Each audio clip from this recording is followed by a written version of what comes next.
très réellement des conversations renouant la chaîne des entretiens d'avant-guerre, car la tradition des Vuillard, des Lamandy, des Marc Sangnier n'est pas perdue. En 1910, on avait fondé les très synarchiques décades de Pontigny. On les reprend avec des chefs d'entreprise, des membres des professions libérales, des universitaires auxquels se joignent, dit-on, de braves ecclésiastiques ignorants, sans doute, et aux instances initiatiques qui tirent les ficelles. De tout cela, un mouvement va sortir. Après la mort de Papus en 1916, l'ordre martiniste s'est scindé en deux. L'une des branches, l'ordre martiniste et synarchique, dirigé par Victor Blanchard, brillant second du mage disparu, va l'animer. C'est le mouvement chef-d'œuvre de ce que Monseigneur Join appelait la maçonnerie blanche, qui, pour créer, d'une manière avisée, le climat d'accommodement avec l'Église, allait s'appliquer à la conquête de personnalités ecclésiastiques en même temps que des classes bourgeoises et de certains états majors syndicaux. Citation de Saint-Pie du 17 avril 1907. Et rebelles ne sont que trop ceux qui professent et répètent sous des formes subtiles des erreurs monstrueuses sur l'évolution du dogme, sur le retour au pur évangile, c'est-à-dire à l'évangile émondé, comme ils disent, des explications de la théologie, des définitions des conciles, des maximes de l'ascétisme, sur l'émancipation de l'Église, à leur manière nouvelle, sans se révolter, afin de ne pas être chassés, sans se soumettre néanmoins, pour ne point manquer à ses propres convictions. Enfin, sur l'adaptation au temps présent, en tout, dans la manière de parler, d'écrire et de prêcher une charité sans foi, très indulgente envers les incroyants, mais qui ouvre à tous la voie de la ruine éternelle. Fin de citation.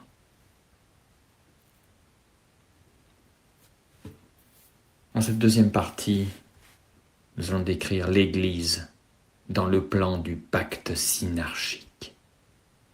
Les tentatives de rapprochement Église-franc-maçonnerie 1920-1963.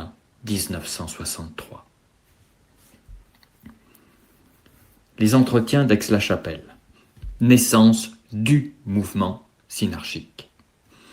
En 1922, le mouvement synarchique prend naissance en France en même temps que son semblable mouvement pan-européen, né à Vienne sous l'impulsion du comte de Koudenov-Kalergi. Dans l'un et l'autre, même inspiration. L'un et l'autre, modèle d'organisation pour la diffusion discrète des principes de l'ordre nouveau. D'abord au sein des maçonneries, ensuite dans le monde profane, l'ère synarchiste impériale commence pour la France et pour la France pour le monde. Citation. L'ère synarchiste impériale commence pour la France et par la France pour le monde. Fin de citation. La synarchie, on l'a dit, ne se limite pas à l'ambition de rassembler en un bloc monolithique les forces politiques, économiques et sociales de la nation. Pour mettre en condition les individus, il lui faut intégrer toutes les tendances d'esprit culturelles et religieuses. Cette révolution silencieuse, mais réelle et totale, se réclamant d'une ténacité ou d'une technicité rigoureuse, doit ignorer, citation, la défense des privilèges ecclésiastiques, nobiliaires, bourgeois, traditionnels ou récemment acquis.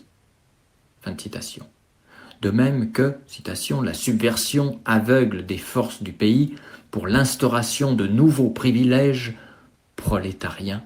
Fin de citation. ni gauche, ni droite. Séduction de la voie moyenne, mais aussi rideau de fumée derrière lequel on dissimule la manœuvre. Le plan international, le fédéralisme dans l'ordre économique, un socialisme technocratique commun dénominateur du communisme et du capitalisme scientifiquement conjugués, nous éviterons la révolution de la rue. La révolution dans les esprits s'accomplira par la réduction de toutes les valeurs à un autre commun dénominateur, le nouvel humanisme, ou encore l'humanisme intégral, qui cachera les traditionnelles visées de la contre-Église. Mais la mise en place du système suppose, avant l'intégration des éléments sociaux et culturels dûment malaxés, la désintégration des cadres traditionnels, et eux seuls d'abord, parce que ce sont ceux-là qui existent.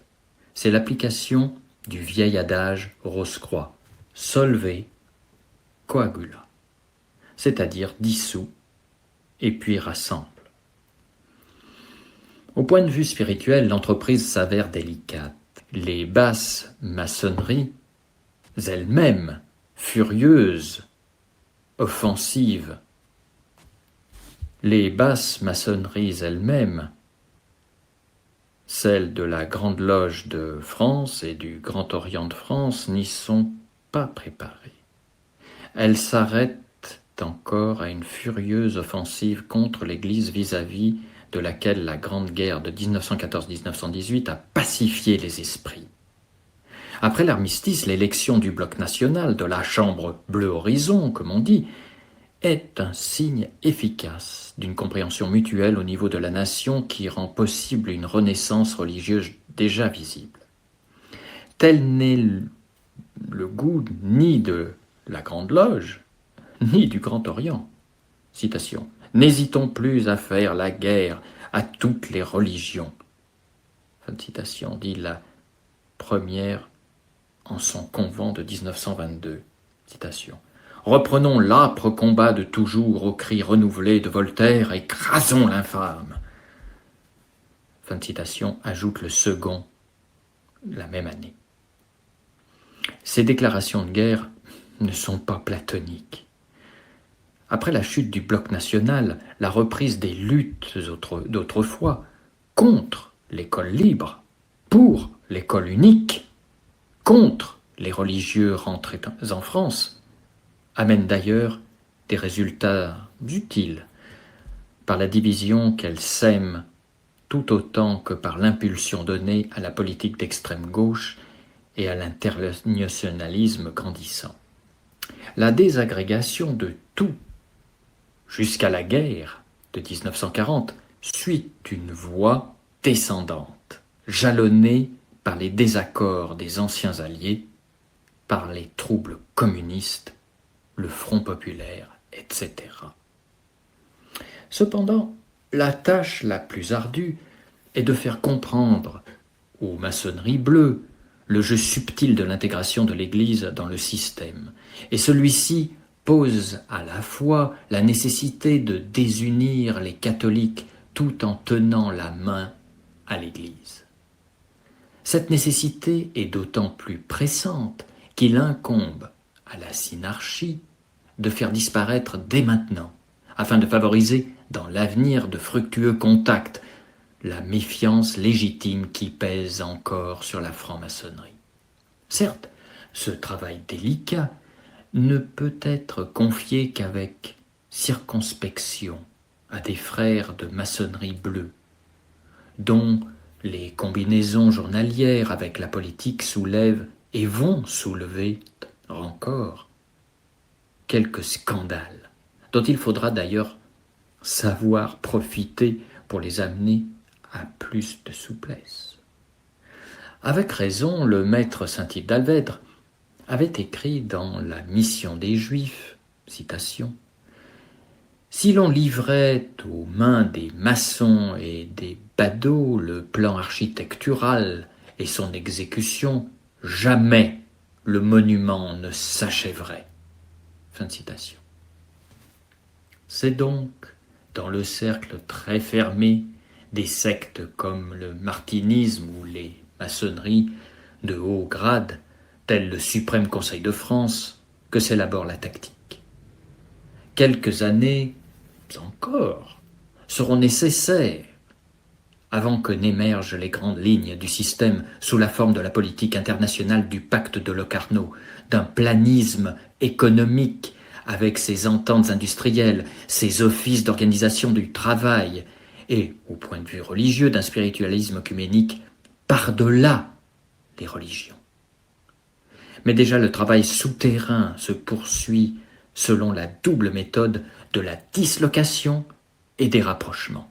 Le progressisme annoncé par Roca va se dresser en face de la tradition.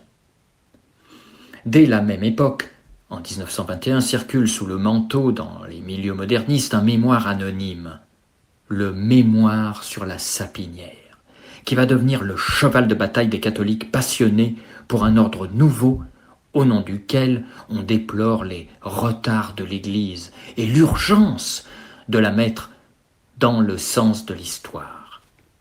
On y découvre, pour la première fois, l'existence d'un complot intégriste, d'après des photocopies de documents dont on ne peut dire d'une manière certaine en quelles mains ont échoué les originaux.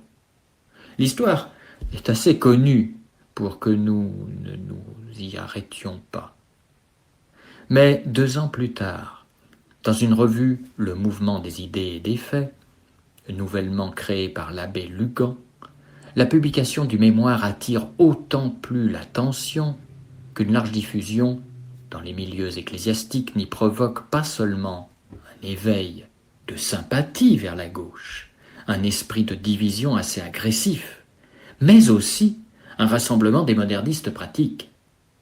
Ceux-ci, sans plus aborder le front, les thèses condamnées par saint Pie X, portent leur effort à l'appui de la démocratie chrétienne contre ceux qu'à la suite de Louis Canet, alias Nicolas Fontaine, dans son ouvrage Saint-Siège, Catholiques intégraux et Action française, inspiré d'ailleurs par le Quai d'Orsay, on voudra couvrir d'une égale confusion comme ennemis du progrès et oppresseurs attardés de l'Église qu'ils ont voulu jusqu'ici tenir dans leur rets.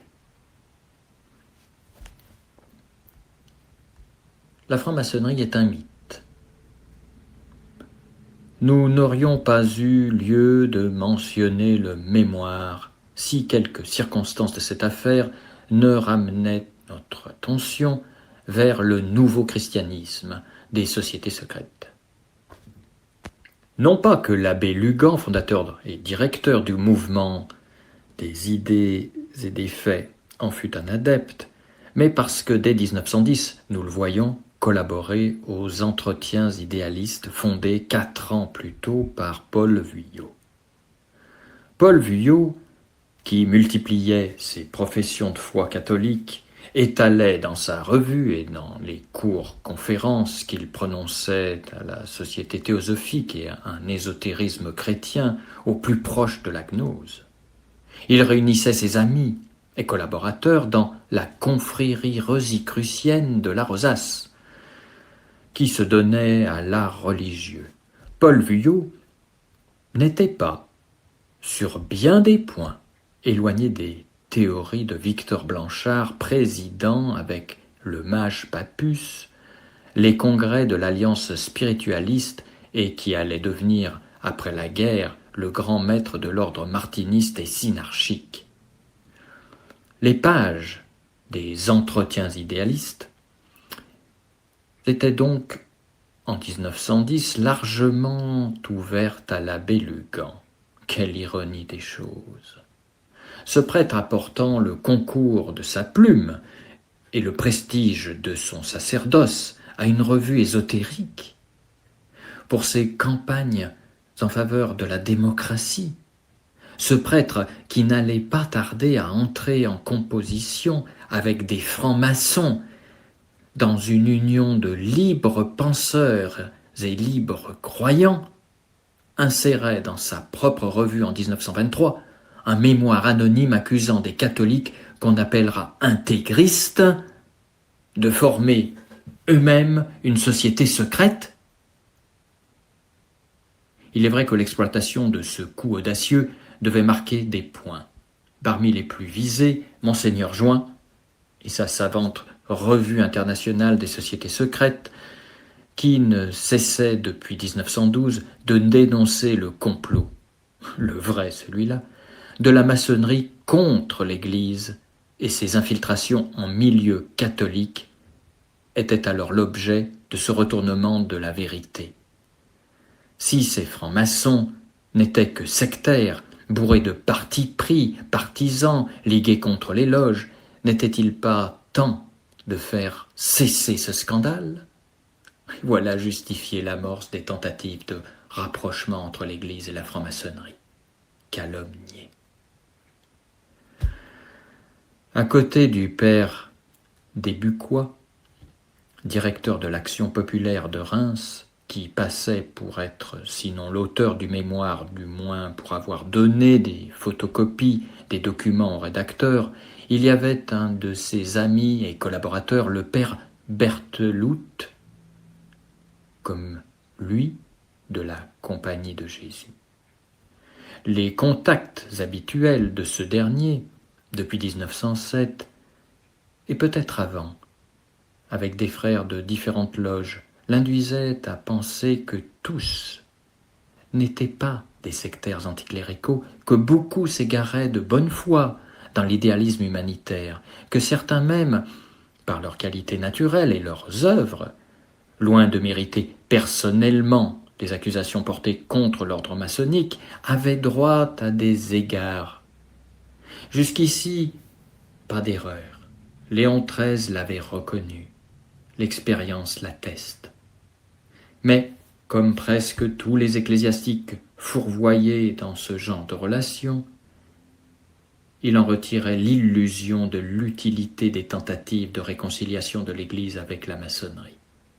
Il oubliait que le secret, de grade en grade, permet à celle-ci de cacher, même à ses membres, les desseins de ses plus hautes instances. Naïveté, en partie,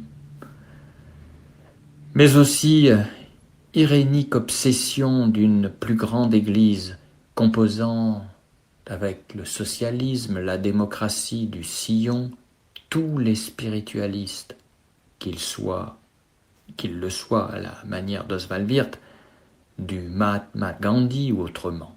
Parallèlement à la dégradation des principes sociaux qui va bientôt muer en anarchie progressiste, les sympathies d'un Berthelout pour le rite écossais de la Grande Loge de France, ajoutées au discrédit diffamatoire jeté sur la Revue internationale des sociétés secrètes de Monseigneur Join, créent déjà le préjugé favorable et les hauts grades attendent de ce retournement de l'opinion un prochain succès de leur plan. En 1924, la Vie catholique, à peine fondée, on peut lire, dans son numéro 3 du 18 octobre, sous la plume de Francisque Gay, citation, « La franc-maçonnerie est un mythe. Je n'y crois pas plus qu'au ténébreux complot de la congrégation du temps de Charles X ou au tir à la cible des révérends pères jésuites dans les caves de Montrouge. » Fin de citation. Les entretiens d'Aix-la-Chapelle. La Vie catholique commençait sa carrière en trompant son monde, avec un souverain mépris des encycliques pontificales et de la réalité. 2 ans à peine après cet article, la grande idée du rapprochement entre l'Église et la franc-maçonnerie, en devenant publique, allait confirmer des rapports plus anciens. Le père Gruber avait depuis longtemps la réputation d'être un des spécialistes les mieux informés des choses maçonniques. Mais suffit-il d'une information, si vaste soit-elle, quand la méthode pour en juger pêche par quelque endroit ? Déjà dans l'affaire Léo Taxil, s'il était élevé non sans raison contre l'extravagante présentation de diablerie dans les loges, il n'avait cependant pas bien entrevu la politique alors suivie par les sociétés secrètes. Comment le père Gruber pouvait-il en cette matière s'en tenir aux seuls documents avoués, alors qu'il reconnaissait lui-même l'étendue, la rigueur du secret maçonnique, son incompatibilité avec la morale chrétienne? N'a-t-il pas vu le surcroît de précaution que ce secret impose aux chercheurs de la vérité? On comprend le désaccord courtois que lui signifia Monseigneur Join dans la Revue internationale des sociétés secrètes. On demeure étonné. Quelles qu'aient été ses intentions apostoliques de cette insolite confiance dans les hautes maçonneries? On regrette que, sans protester, il ait laissé celle-ci claironner que l'Église opérait vis-à-vis d'elle une conversion. C'est en 1928, par la Frankfurter Zeitung, qu'on apprit que depuis 1926 se tenaient à Aix-la-Chapelle des conférences sur un rapprochement catholico-maçonnique entre de hauts dignitaires et les pères Gruber et Muckermann, tous deux de la Compagnie de Jésus. Ces discussions avaient pour thème principal l'opportunité de mettre fin aux polémiques entre catholiques et francs-maçons, et même de coopérer à la lutte contre le communisme. Au frère qui lui reprochait d'aller à Canossa, le frère Reichel, l'un des principaux interlocuteurs, répondait, citation, « La maçonnerie exprime aujourd'hui l'ardent désir de collaborer avec l'Église contre les dangereuses forces de la Révolution qui sont à l'heure présente les partis radicaux, anarchistes, nihilistes, bolcheviques. » D'après ce grand maître, on semblait aller plus loin qu'un simple cessez-le-feu. Et peut-être de ce côté-ci de la frontière, le frère Brognier, président du Grand Orient de France, l'entendait-il ainsi lorsque, parlant à Mulhouse, le 27 mai 1929, d'un projet de concordat, ce qui est tout autre chose, il précisait lourdement, citation, « Pendant 2 siècles, notre plus dangereux ennemi fut l'Église. Il semble maintenant qu'elle reconnaisse s'être trompée de route. » Fin de citation. Peu importe que chacune des parties ait été accusée d'aller à Canossa, ou qu'on se soit juré, comme au théâtre, une alliance éternelle dans la lutte contre le communisme, que d'ailleurs la franc-maçonnerie, par d'autres voies, par d'autres loges, soutenait efficacement, tandis que le progressisme chrétien lui facilitait la tâche. Ce qui doit attirer notre attention, ce sont les partenaires assemblés à Aix-la-Chapelle. D'un côté, le frère Kurt Reichel, membre du suprême conseil d'Autriche, le frère Eugène Lenhof, grand maître de la grande loge autrichienne, et le frère Ossian Lang, secrétaire général de la grande loge de New York comportant 340 000 membres délégués au rendez-vous. En face d'eux, les pères Gruber et Muckermann, qui donnèrent sans doute l'impression de se croire munis d'un mandat, car le frère L'Antoine, secrétaire de la Grande Loge de France, s'empressait d'exploiter leur présence à sa façon. Citation des lettres au souverain pontife. Ne croyons pas que le père Gruber, sans sa lettre ainsi que dans sa rencontre avec les francs-maçons à Aix-la-Chapelle, ait obéi à sa personnelle inspiration. Un jésuite ne se permet point et ne peut se permettre de telles initiatives. Il avait derrière lui les chefs de son ordre, et j'ose l'espérer, une autorité plus éclatante encore. En effet, loin de se désavouer, loin de désavouer même, une telle politique, la Civilita Catholica de Rome et les études de Paris la soutinrent avec la délicatesse de touche que réclame la profession. Fin de citation. Il apparaît en tout cas qu'à cette époque, l'initiative d'un mouvement de rapprochement appartient à un groupe de pères de la Compagnie de Jésus.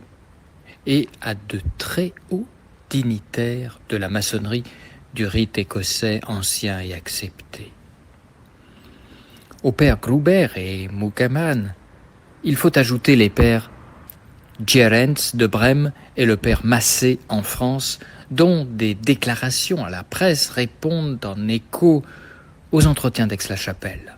En face d'eux, les 3 représentants des suprêmes conseils agitent pour les intéressés la croyance de leur obédience au grand architecte de l'univers, fétiche polyvalent pour toutes les religions, même lucifériennes, et font grand état de la Bible à la manière des hauts initiés, désoccultant à grand bruit leur inquiétant spiritualisme. De telles démarches, une fois rendues publiques, ne manquent pas d'effet dans le monde profane. Le frère Marc Rucard, dans La Volonté du 6 août, se prend à espérer un prochain apaisement entre catholiques et le parti radical que l'on sait être le parti quasi-officiel de la maçonnerie en France. Mais cette tactique de pacification sur le forum nécessaire à l'avancement du système ne pourra prendre effet que plus tard. Dans le présent, on peut déjà faire état d'une nouveauté, en apparence peu importante, quoique significative de l'élan donné au mouvement.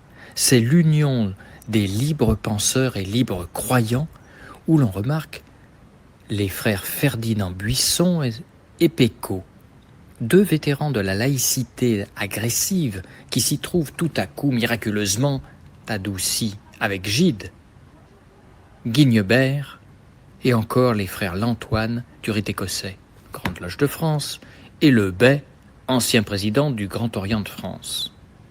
En leur compagnie, nous ne nous étonnons pas de voir l'abbé Lucan, l'abbé Violet et Marc Sangnier.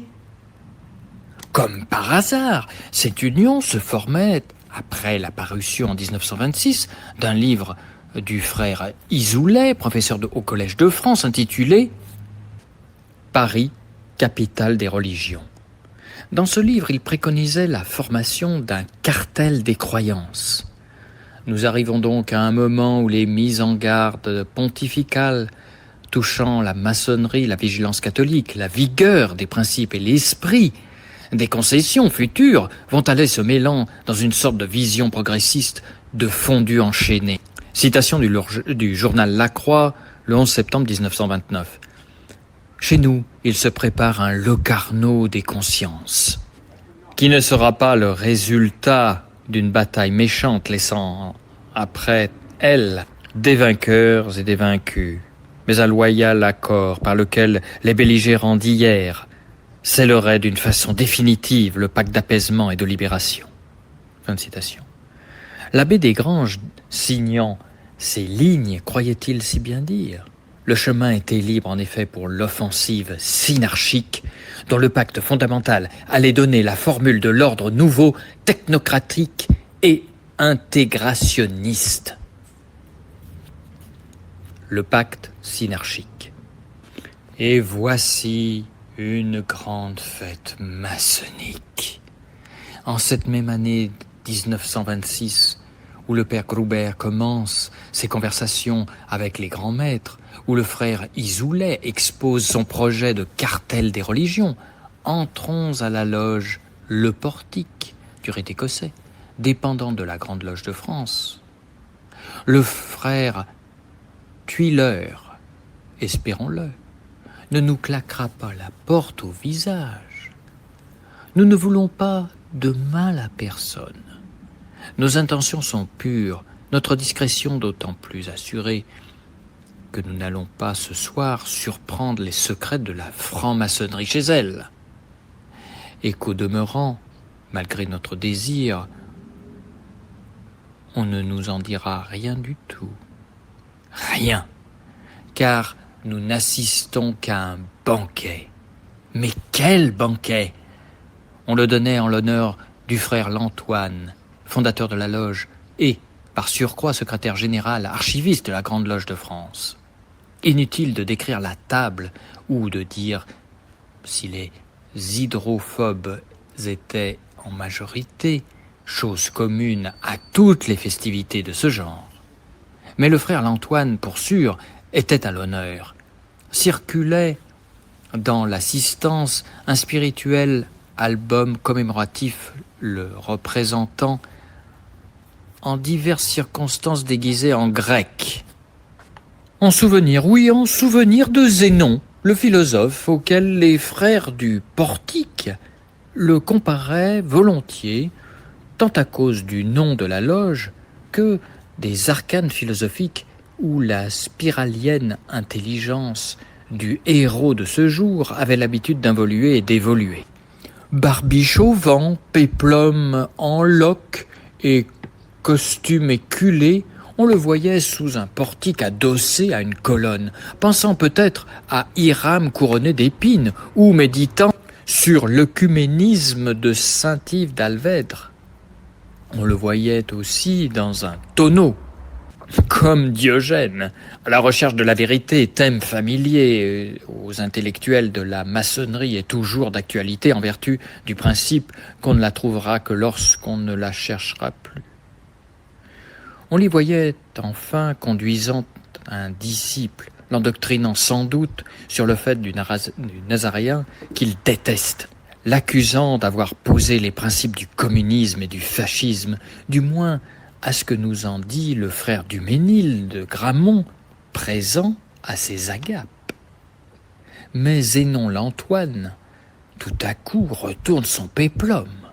Il va proposer une trêve à l'Église. Citation. « Comment en un plomb vil l'or pur s'est-il changé ?» Fin de citation. Ici, un peu de patience nous sera nécessaire car les métamorphoses ne s'expliquent pas toujours aussi aisément qu'elles se produisent et leurs causes, souvent cachées, ne se découvrent qu'au prix d'un temps de réflexion, parfois austère, avant de recevoir tout à coup, comme les frères, la lumière de l'initiation. Démo idéocratie.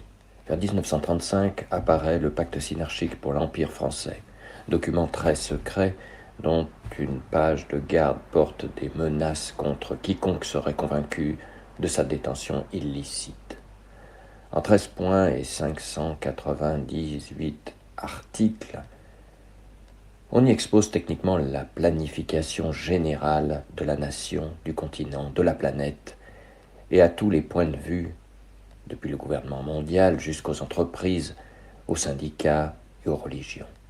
Quoique secret, ce document n'a rien d'initiatique et circule par communications individuelles clandestines, soigneusement contrôlées, parmi des profanes sélectionnés où il fait des adeptes au comité synarchique révolutionnaire. On se lie par serment à ce mouvement et sous le sceau du secret. Ce mouvement a été découvert par la suite dans une loge martiniste de Lyon et plusieurs fois publié. L'ensemble du texte, qui porte bien la marque du martinisme, ne fait que mettre en forme pseudo-scientifique, technocratique et accommodée à notre époque la doctrine contenue dans Saint-Yves d'Alvèdre. Passons sur le côté international politique, économique et social du système. Ce qui nous intéresse ici, c'est son but religieux. Le système totalitaire est au premier chef anti-romain. Le régime de la révolution synarchiste se dresse contre d'abord le cléricalisme traditionnel. Ainsi l'avait annoncé Rocca 50 ans auparavant. N'entendons-nous pas cette déclaration de guerre reprise par un jeune clergé reprochant à l'Église d'avoir corrompu le christianisme primitif et de pactiser avec le capitalisme plutocratique? Ces prêtres se rendent-ils compte qu'ils ne font là que répéter, à leur insu bien sûr, le présupposé des Saint-Yves, des Rocca, du martinisme à l'instauration de la nouvelle Église et du nouveau sacerdoce dans l'humanité nouvelle rêvée par les sectes? Cette nouvelle Église, celle du Christ social, c'est la démo-idéocratie, c'est-à-dire de l'opinion informée et drainée par la puissance étatique rassemblant dans sa main, et dans sa main seule, les organes de la vie intellectuelle et de la vie religieuse du peuple. Citation. Aucun individu n'est en dehors de la nation culturelle dans une démocratie véritable comprise en mode synarchique. Fin de citation. C'est par la maîtrise du système sur tout élément civique, sur tout mode de pensée et d'agir, que l'on prétend régler une fois pour toutes les rapports de l'Église et de l'État. L'intégration totalitaire de la première dans le second supprimerait en effet les problèmes. Citation. Comme état culturel de fait, la nation synarchique se manifeste ontologiquement par l'ensemble de ses universitaires, de ses pédagogues, de ses ecclésiastiques, de ses artistes, de ses savants, de ses intellectuels et des techniciens purs. Ils forment une démo-idéocratie de service, de mérite et de talent. Chaque nation est rectrice souveraine de son domaine culturel.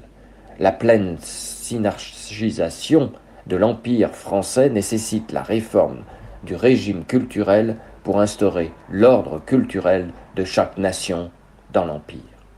Fin de citation. Nous étions encore au temps où la France avait des colonies, c'est pourquoi on parle d'empire. On ne relira pas ici sans profit la page du maître Saint-Yves d'Alvède, mise en tête de cette étude. À 50 ans de distance, le programme d'intégration des valeurs, institutions, culture, religion, sans excepter la franc-maçonnerie, dans un consortium national, a été fidèlement gardé, transmis, scrupuleusement traduit en un langage technocratique propre à émerveiller le badaud, à recruter l'adepte. Citation. Cette démo-idéocratie, dit le pacte, est donc l'ensemble des citoyens qui ont acquis la pleine connaissance culturelle collective et y absorbent professionnellement leur vie, universitaires, pédagogues, ecclésiastiques, artistes, savants, intellectuels et techniciens purs. Fin de citation. Seul le nom de ce pandémonium a changé. On ne l'appelle plus une église comme Saint-Yves d'Alvède, mais l'ordre culturel, dans lequel l'église romaine ira prendre sa place en associé mineur pour y jouer un rôle strictement adapté à la constitution et à la doctrine de l'État synarchique. En effet, citation, une démocratie culturelle n'est réellement constituée en mode synarchiste que si elle est soustraite à tout privilège de droit ou de fait, au règne de l'incompétence, à l'emprise de l'argent, à l'influence d'une quelconque oligarchie, à la dictature de droit ou de fait de toute classe ou congrégation sectaire ou partisane, aux manœuvres intolérantes de n'importe quel groupement, que son caractère soit ecclésiastique, philosophique, politique ou autre, qui tendrait à exclure l'une quelconque des formes de la pensée nationale ou impériale, fût-elle exprimée par une faible minorité ou par un seul individu. Fin de citation. Quelle conclusion tirer de ces textes ? Il donne la formule d'une sorte de superfascisme doctrinal, sous le dehors du libéralisme accueillant aux différentes formes de la culture et des convictions religieuses. Il fonde tout en un seul système unitaire, qui ne le cède pas au nazisme, à cette différence près que celui-ci impose sa doctrine et elle seule, tandis que la synarchie réduit tout ce qui existe en un commun dénominateur. Cette réduction postule l'intégration des facteurs divergents. L'insistance du pacte à nommer les ecclésiastiques montre assez que cette intégration ne doit aboutir à rien d'autre qu'à une Église nationale. Faisons bon marché du pouvoir juridictionnel du pape et à l'occasion de son magistère doctrinal. D'autres passages de ce document ne cachent pas en effet la prétention de s'opposer au viol des consciences libérées et à l'admission de quelque orthodoxie que ce soit, sauf celle du régime bien entendu. Car celle-ci existe, ne serait-ce, par exemple, que cette base constamment rappelée à tous les chapitres du pacte, l'humanisme intégral, païen et panthéistique des hautes sociétés secrètes, d'où vient, dit encore ce texte, la primauté du spirituel dans notre mouvement révolutionnaire. Curieux écho au titre d'ouvrage de M. Jacques Maritain, publié à la même époque et dont le succès resté dans toutes les mémoires témoigne de la vogue de certains mots-clés. Cette vogue n'est pas un effet du hasard, mais elle n'emporte pas la conclusion que ces idées ont été tirées directement du pacte synarchique par des vulgarisateurs mis dans le secret. Il y en a sans doute, mais le pacte à l'époque est confidentiel. Qui est affilié doit en prendre les idées autour de lui, c'est la consigne, mais sans pour autant en produire le texte à la vue de ses auditeurs. De cette façon, une vague de théories nouvelles, dont on ignore à la fois les prolégomènes lointains, les principes secrets, la source profonde et le bénéfice qu'en espèrent leurs auteurs dans un avenir indéterminé, crée un climat. Nous en sommes désormais à la renaissance du spiritualisme dans les milieux que le rationalisme et le matérialisme avaient dressés contre l'Église. Dans la maçonnerie, divers scandales financiers, et surtout l'affaire Stavisky, qui découvre les agissements de certains frères politiciens et besogneux, incitent les autres, horrifiés, à reconsidérer les valeurs spirituelles, à renoncer vis-à-vis de l'Église aux vieilles habitudes du combisme et même à enrichir certaines relations. Le secret du pacte, le virage spiritualiste d'un bon nombre de loges, une certaine ouverture vers le socialisme assorti d'un fort mouvement en faveur de l'organisation professionnelle au moment où le Parti communiste se montre menaçant, tout cela sous le signe d'un humanisme universel, dans une atmosphère de détente, de confiance en des techniques sociales nouvelles, égare l'opinion. Tout cela persuade des ecclésiastiques qu'une union raisonnable avec ce monde nouveau doit être tentée. L'idée du rapprochement entre l'Église et la franc-maçonnerie leur semble un geste de pacification, sinon nécessaire, du moins utile, tandis que dans une fraction des hautes sociétés secrètes dont nous aurons à parler, le thème du rapprochement apparaît comme la première manœuvre tactique vers l'intégration. La lettre au souverain pontife. C'est à ce moment que le frère Albert Lantoine entre en scène. En 1937, il publie aux éditions du Symbolisme dirigé par le frère Oswald Wirth, 33e, comme lui du rite écossais, est préfacé par celui-ci, sa lettre au souverain pontife. Ces détails sont à retenir pour mettre en lumière la trame continue qui unit les promoteurs du plan synarchique du temps des Saint-Yves d'Alvèdre, des Apéré Roca, des Papus, avec les équipes présentes et à venir qui tenteront d'attirer l'Église dans un système par des campagnes toujours plus pressantes en faveur du rapprochement avec la franc-maçonnerie, aidés en cette besogne par des ecclésiastiques chez qui l'ambition le dispute peut-être à une grande naïveté. Avec la lettre au souverain pontife, nous entrons dans une nouvelle phase de l'affaire. Il ne s'agit plus de conversations plus ou moins confidentielles visant à modérer les polémiques, mais bel et bien cette fois d'une alliance. La question est officiellement posée de savoir si l'Église consent à collaborer avec la maçonnerie, dans le but tout temporel de défendre la civilisation contre la barbarie montante, si elle consent à un modus vivendi des deux puissances sur la base de leur spiritualisme. Irréductibles, c'est vrai, mais qui ont en commun de s'opposer tous deux au matérialisme. Ce n'est pas précisément contenu dans la lettre qui nous intéresse ici, mais ses effets. Or, ce thème simpliste, en un moment où la requête n'était ni nécessitée par les événements, ni justifiée par les circonstances équivoques de sa parution, suscita bien sûr du côté catholique des étonnements compréhensibles, mais aussi quelques approbations qui paraissaient moins chaleureuses que conditionnées par un complexe préétabli. L'analyse de la lettre, loin d'appeler ces approbations, eût dû logiquement les interdire.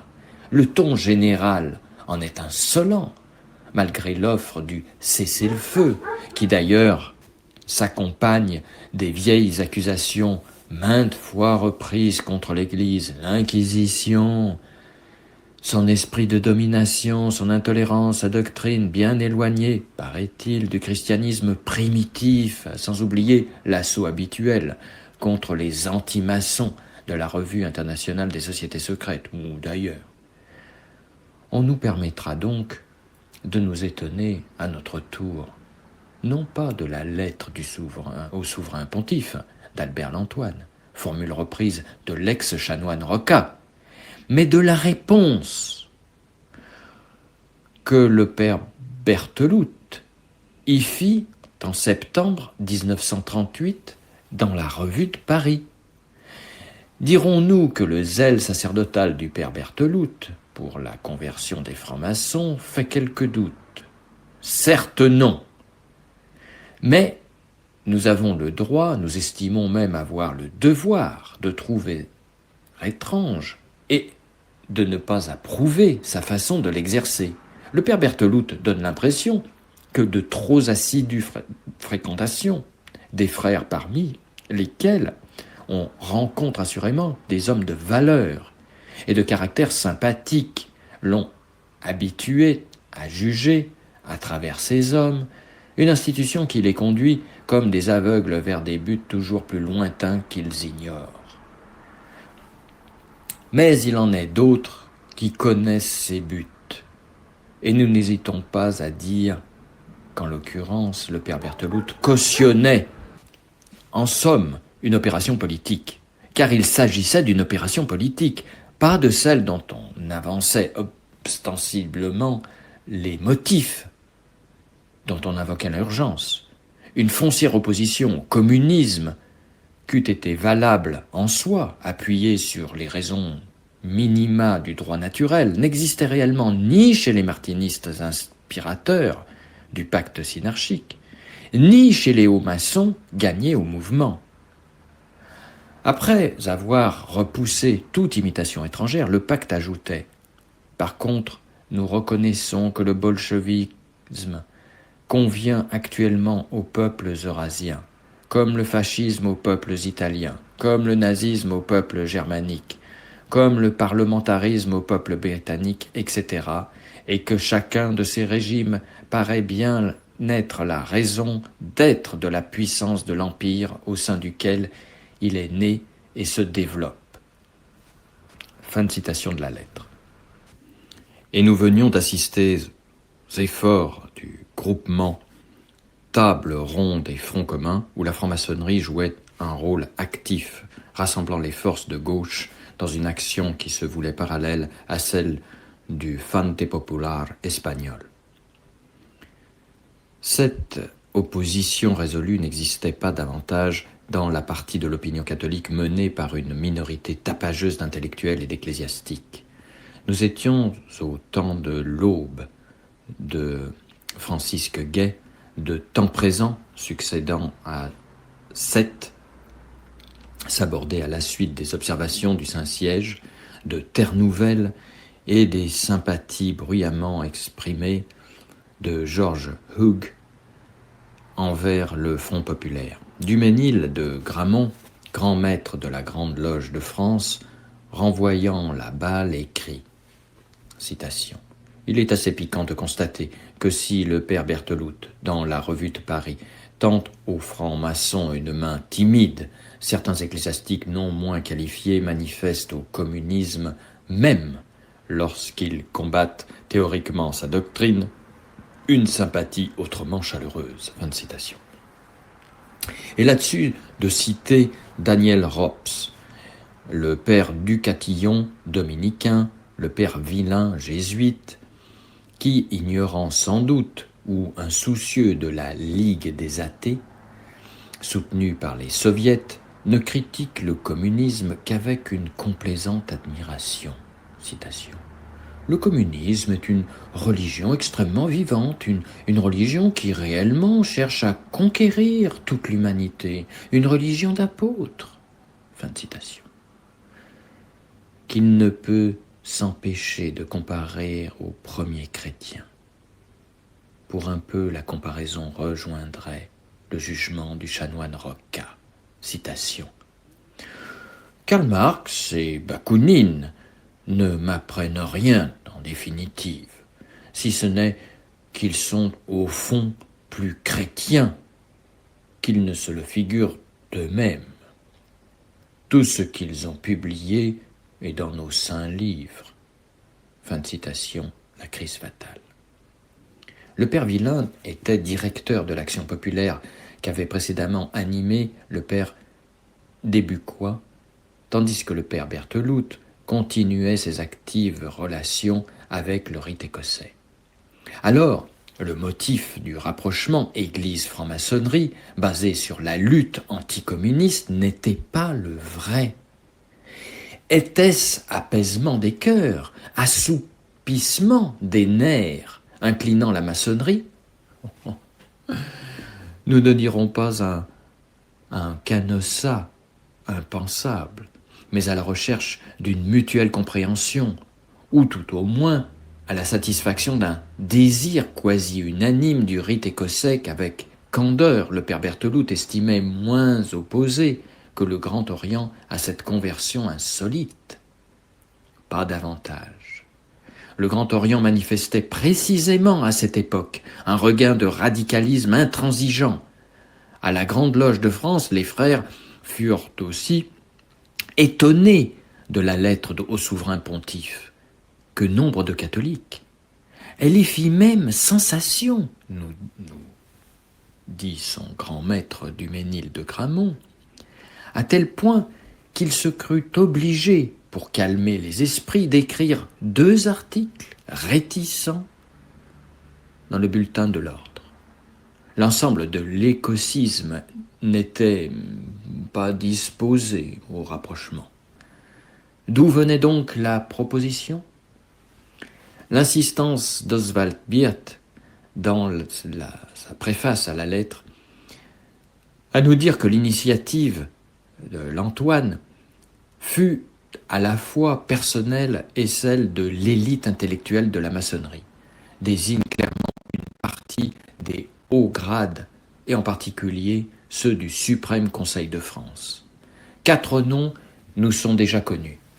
Lui, Oswald Wirth, Cowell, l'Antoine, Antonio Cohen, tout cela, sans compter les autres évidemment, tels le frère Lepage, du symbolisme, membre du Grand Orient. Mais le frère Duménil de Gramont, à côté de la netteté de ses réserves sur le principe, se retranche dans un refus prudent de désigner nominativement cette élite. Toutefois, estimant que ce terme fait injure à l'ensemble des autres frères qu'on prend ainsi pour des ilotes, il déclare, citation, « Ilotes ou non, nombreux sont les maçons qui se sont inquiétés des suggestions de l'Antoine et se sont demandé si ceux qui ont la charge d'administrer l'obédience n'étaient pas tentés de s'en inspirer. » Fin de citation. C'est ici que Duménil de Gramont en dit trop ou pas assez. Ceux qui administrent l'obédience ne sont pas gens de la basse maçonnerie, mais de haut gradé, voire 33e du Suprême Conseil, et nous pouvons déduire de là que l'initiative partait de ce Suprême Conseil.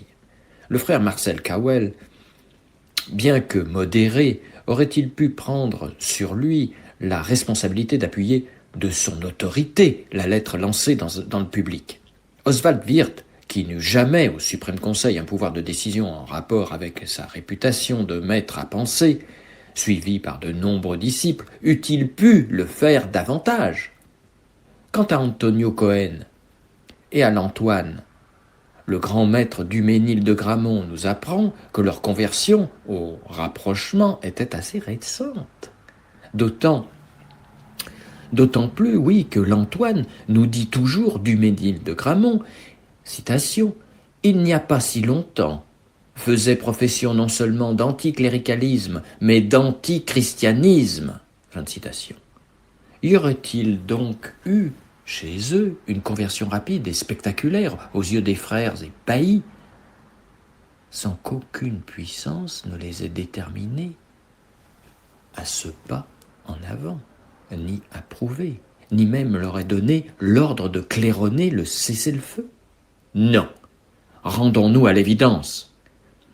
Tant à l'intérieur qu'à l'extérieur de la maçonnerie, la marche vers l'ordre nouveau se fait plus rapide sous la poussée anonyme du martinisme et d'une partie des hauts grades, même au Grand Orient de France.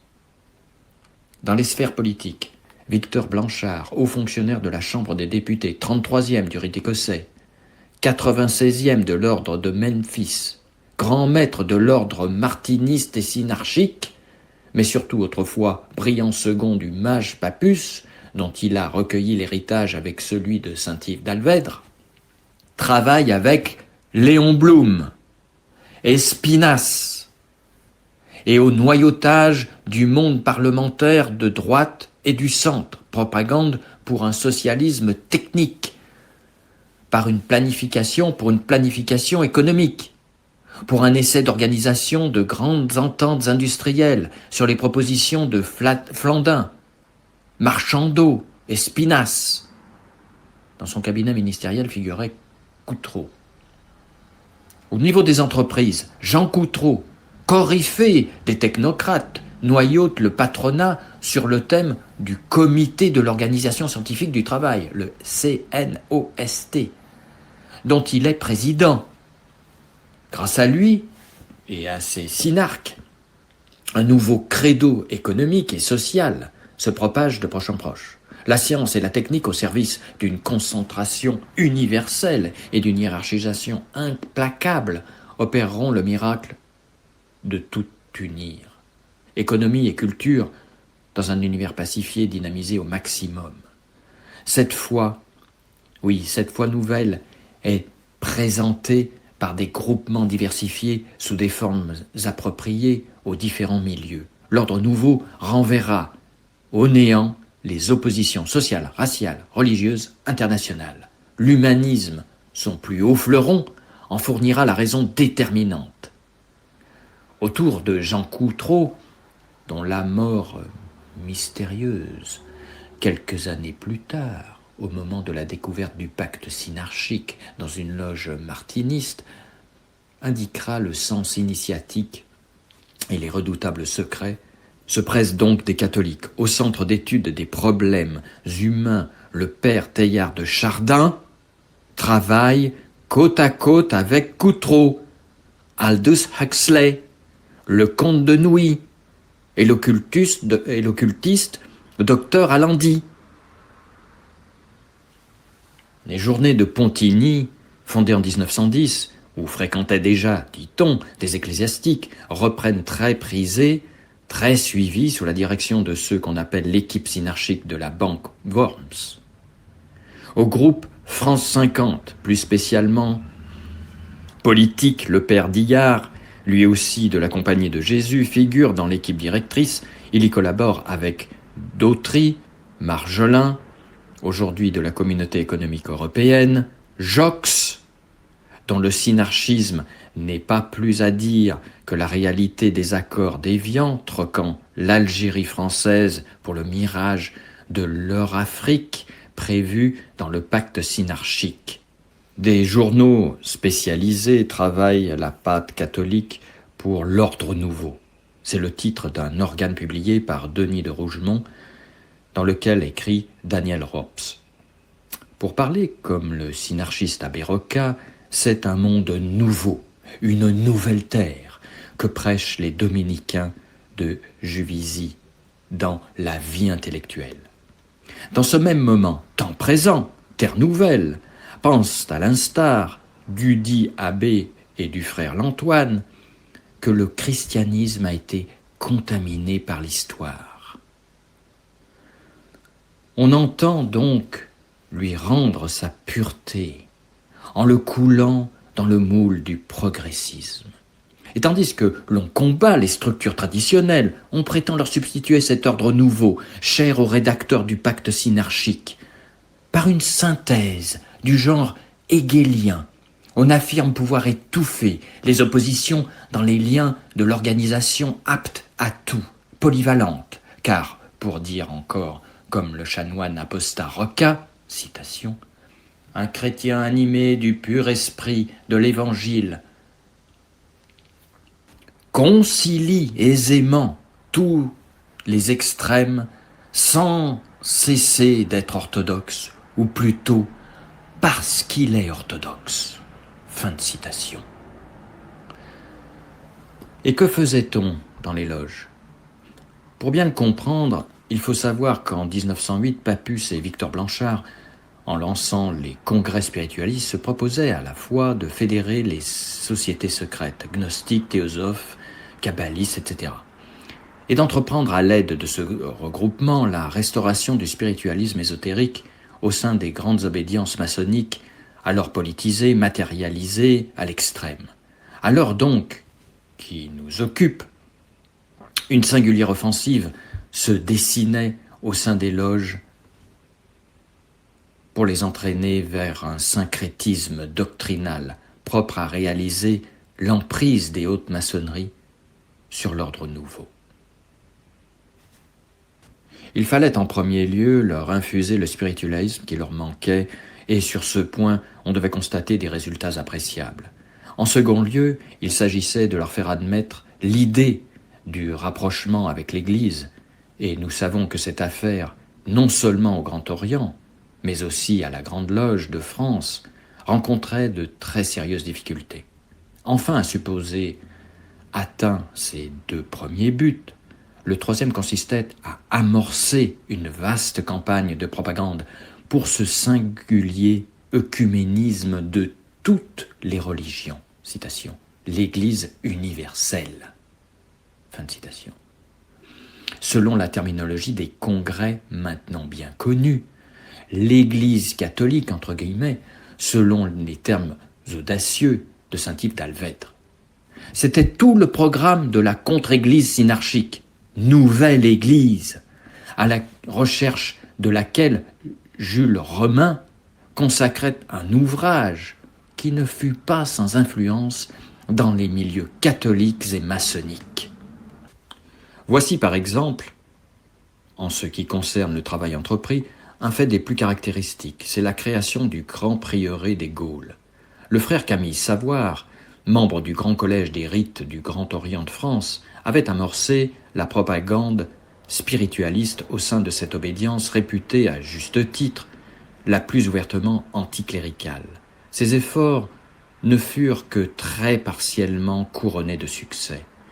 Il résolut alors, quittant le Grand Orient, de réveiller en France la vieille obédience templière dont il fit partie autrefois Joseph de Maistre. Cette maçonnerie pseudo-chrétienne, pratiquant le rite écossais rectifié, subsistait en Suisse sous le nom de Grand Prieuré. En 1935, le Grand Prieuré des Gaules, une fois créé, entraînait dans la dissidence un certain nombre de francs-maçons qui d'ailleurs rallieront plus tard l'actuelle Grande Loge nationale Opéra.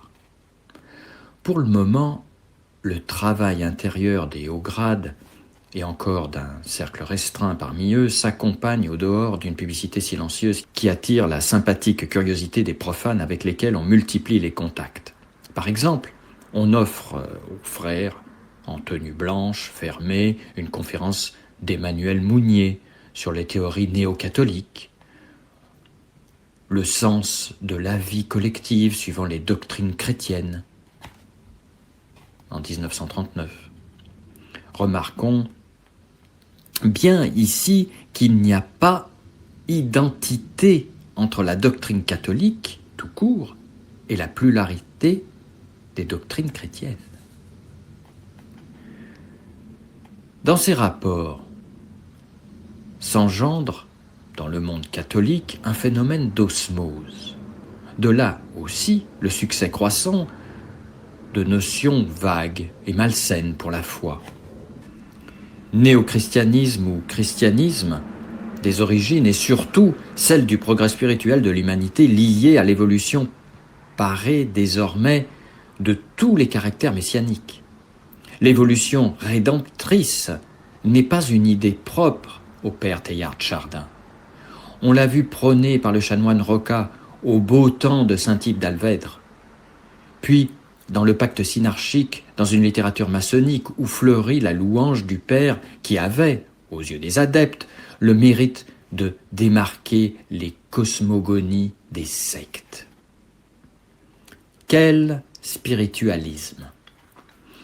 Mais en face de quel spiritualisme se trouvait-on?